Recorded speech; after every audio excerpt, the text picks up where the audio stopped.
गुजरावाला से आपको खबर दें, पुलिस का city general secretary Tariq Gujjar के रिहाइशगाह पर छापा। चौधरी तारिक गुज्जर घर पर मौजूद ना थे, गिरफ्तारी से महफूज रहे। मीनार पाकिस्तान जलसा नाकाम बनाने के लिए ओछे हथकंडे हुकूमत की जानिब से इस्तेमाल किए जा रहे हैं। पहले फैसलाबाद और फिर अब गुजरावाला में भी इसी तरह की कार्रवाई हुई है और वहां भी पाकिस्तान तहरीक इंसाफ के रहनुमाओं के घरों पर छापे मारे गए।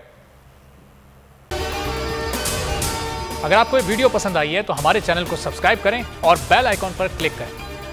तो नजर आ रहा है सामने लिखा हुआ है जुल्म मिटने के लिए। दो चीजों से मिटेगा भाई, एक अदल की कुर्सी पे जो लोग बैठते हैं ना, वो अदल के हिसाब से फैसले करने लगे। दूसरा कौम निकल खड़ी उस जुल्म के खिलाफ, तो जुल्म खत्म हो जाएगा। या इन दोनों में से कोई एक चीज हो जाए या दोनों हो जाए।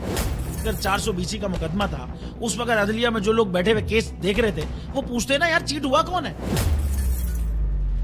जब उनको दिखता कोई चीट नहीं, वो केस खत्म कर देते।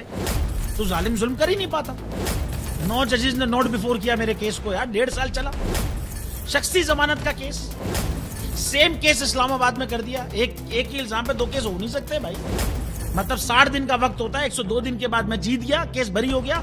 102 दिन के बाद अपील फाइल की, एक्सेप्ट कर ली। नहीं करते ना एक्सेप्ट, खत्म हो जाता ना जुल्म यार। भरी अदालत में मुझे बरी कर दिया, फिर पता नहीं क्या हुआ 2.5 घंटे बाद का नोट बिफोर।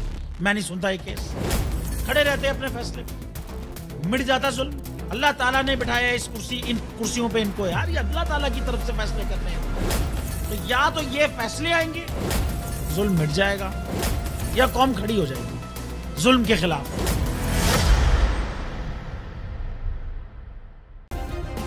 सब्सक्राइब करें और बेल दबाएं ताकि कोई खबर रह न जाए।